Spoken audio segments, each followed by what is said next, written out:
Z meteorološko pomladjo je k meni v studio prišla tudi Sara. Sara, živjo, čemu bova posvetila marčevske spletke? Živjo, kot vedno, najprej najbolj klikanim vsebinam na naših družbenih omrežjih. Na YouTubeu vas je najbolj zanimalo, kako najti soplesalca na valeti in kaj vprašati na informativnih dnevih.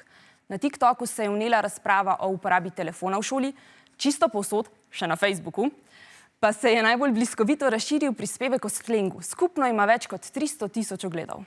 Wow. No, temu pa lahko rečemo samo slej. Tudi komentarji so bili precej barviti. Naprimer, uporabnica Habibi Sky Elina je zapisala: I feel so old, pa še 30 nisem. Ja, so pa žal med komentarji na vseh platformah tudi žaljivi in to je še en razlog, da odpikamo nasilje. Res je, Max, oba sva se že pridružila kampanji, ki jo pripravljamo v uredništvu otroških in mladinskih oddaj. Tudi vas vabimo, da na svojih družbenih omrežjih opozorite na nesprejemljivost medvrstniškega nasilja. No, tale selfie gre kar takoj na Instagram. Odlično, Max. No, ker smo o spletkah, pa danes o spletnem medvrstniškem nasilju. Pogovarjala sem se z učenci podružnične šole Višnja Gora in z ambasadorko kampanje Odpikajmo nasilje, igralko Gajo Filač.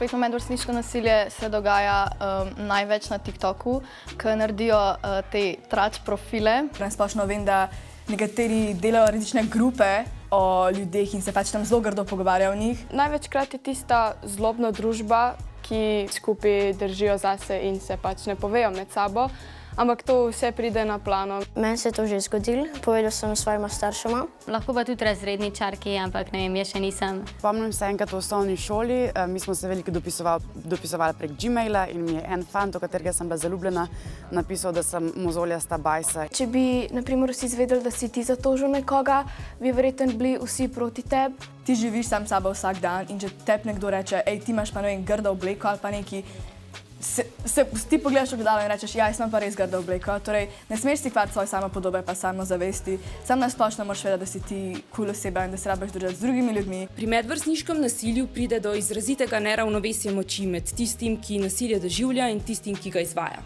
Ker se vsebine po spletu širijo še hitreje in z manj vednosti odraslih, ki bi v nasilje morali poseči, je nujno, da se jim o tem zaupamo.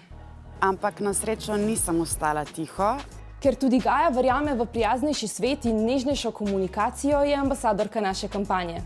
V jutrišnjem Krompirju se ji bo pridružil njen soambasador Leopold I, ki bo premierno predstavil pesem s prav posebnim sporočilom. Gaja, nisi jo še slišala, ne? Nisem, ampak komaj čakam, da jo slišim. Rada bi tvoj odziv. V redu, no pa dajve, jaz sem za. Hudo!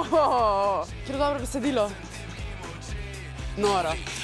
To pesem morate slišati do konca, zato vas vabam, da jutri gledate oddajo Krompir, kjer jo boste mogoče slišali. A je bil to namig? Ne vem, če je bil. Mogoče je bil. Ne vem. Čau!